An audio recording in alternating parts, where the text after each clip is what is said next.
வணக்கம். இன்றைக்கி வந்து புது விதமான ஸ்நாக்ஸ் செஞ்சு காட்ட போகிறேன். இது வந்து ராஜாக்கள் மட்டுமே அந்த காலத்தில் பூரி லட்டு என்று சொல்லுவாங்க. இதை வந்து அவங்க மட்டுமே செஞ்சு சாப்பிடுவாங்க.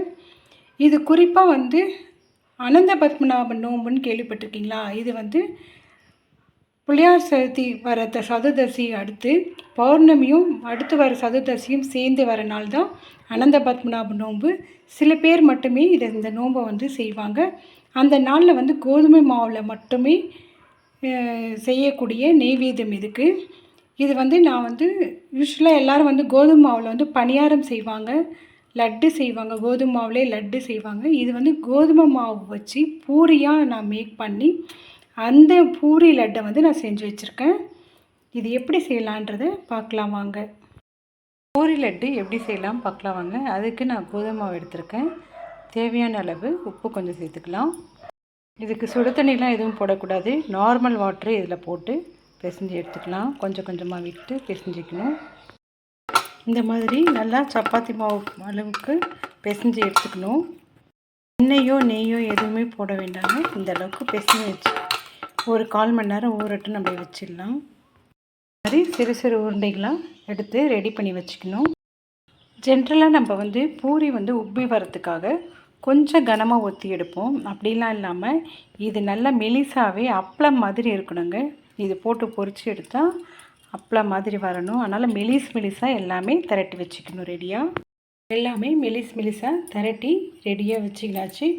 கொஞ்சம் நேரம் இதை ஆற விடணும். வானலில் கொஞ்சம் எண்ணெய் போட்டு நல்லா சூடுபடுத்திக்கலாம். போட்டிங்கன்னா இந்த மாதிரி பூரி உப்பவே கூடாது.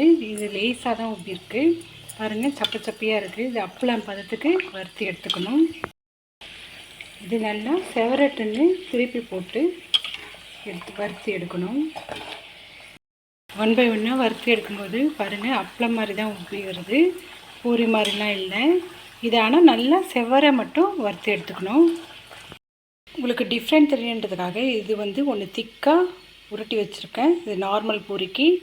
இது பார்த்திங்களா, நார்மல் பூரி வந்து இந்த மாதிரி உப்பி வரும். இதுக்கு வந்து திக்காக உருட்டணும். நம்ம செய்கிற லட்டுக்கு வந்து மெலிசாக உருட்டி எடுத்துக்கணும்.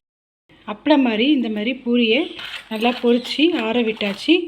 இதை வந்து நல்லா நசுக்கி எடுத்து வச்சுக்கணும். இந்த மாதிரி நல்லா நசுக்கி எடுத்துக்கணும். நசுக்கி எடுத்த பூரியை இதில் வந்து மிக்ஸியில் வந்து நல்லா கொரன்னு ஓட்டி எடுத்துடணும். நல்லா கொரன்னு இந்த பதத்துக்கு அரைச்சி வச்சாச்சு. இதை வந்து ஒரு மிக்சிங் பவுலில் சேர்த்துடலாம். இப்போ இதில் நாட்டு சர்க்கரையை சேர்த்துக்கலாம். இது உங்கள் ஆப்ஷன் தாங்க. வேணும்னா நீங்கள் நார்மல் சர்க்கரையை அரைச்சி இதில் சேர்த்துக்கணும். அதுக்கடுத்து எப்போதும் போல் ஒரு பிஞ்சு சால்ட்டு உப்பு சேர்த்துக்கலாம். ஸ்வீட்னாலே கொஞ்சம் சால்ட்டு சேர்த்தா நல்லாயிருக்கும். அதுக்கடுத்து ஏலக்காய் பொடியும் சேர்த்துக்கலாம். இப்போ இந்த முந்திரி பருப்பை சின்னதாக உடச்சி போட்டு வறுத்து வச்சுருக்கேன். இதையும் இதில் சேர்த்துடலாம். இப்போ எல்லாத்தையும் சேர்த்து நல்லா ஒன்றா கலந்து விட்டுக்கணும். இப்போ காய்ச்சின நெய்யை இதில் கொஞ்சம் சேர்த்துக்கலாம். இந்த நெய் கொஞ்சம் சேர்த்து லட்டு பிடிச்சாதாங்க நல்லா வரும். இங்கே பாருங்கள், ஓரளவு இப்போ பிடிக்கிற மாதிரி வந்திருக்கு பாருங்கள். எப்போதும் போல் பிள்ளையார் பிடிச்சி வச்சுட்டு உருண்டைகள் செய்ய ஆரம்பிச்சிட்டேன்.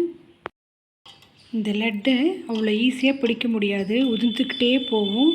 அதனால் சுட சுட நெய் காய்ச்சி வச்சு கொஞ்சமாக விட்டு இதில் கலந்து இந்த மாதிரி பிடிச்சி வச்சுக்கணும். லட்டு பூரி லட்டு ரெடி ஆகிடுது. இதுக்கு மேலே வந்து நான் வறுத்து வச்ச முந்திரி பருப்பை வந்து ப்ளேஸ் பண்ணுறேன் அழகுக்காக. அது வந்து சாப்பிடும்போது க்ரன்ச்சியாகவும் இருக்கும். நீங்கள் இந்த மாதிரி ட்ரை பண்ணது உண்டாங்க. இது வந்து நிறைய பேருக்கு தெரியாதுன்னு நினைக்கிறேன். சில பேருக்கு மட்டும்தான் தெரியும். யாரெல்லாம் அனந்த பத்மநாப நோன்பு செய்கிறாங்களோ அவங்களுக்கு ஒரு சிலருக்கு மட்டுமே தான் இது தெரியும். நிறைய பேர் கோதுமை மாவு வச்சு அப்பம் செய்வாங்க, அதுக்கடுத்து பணியாரம் செய்வாங்க, இந்த மாதிரி தான் செய்வாங்க. இந்த மாதிரி பூரி லட்டு செஞ்சுருக்காங்களா என்னன்னு தெரில. கண்டிப்பாக எங்கள் மாமியார் எனக்கு சொல்லி கொடுத்தது. இது வந்து ரொம்ப ரேராக தான் செய்வாங்க. ராஜாக்கள் வந்து சாப்பிடுவாங்களாம், ராஜாக்கள் லட்டுன்னு சொல்லுவாங்க. அதனால் நானும் இந்த முறை இதுதான் ட்ரை பண்ணியிருக்கேன். நீங்களும் ஒரு முறை முடிஞ்சால் ட்ரை பண்ணுங்கள்.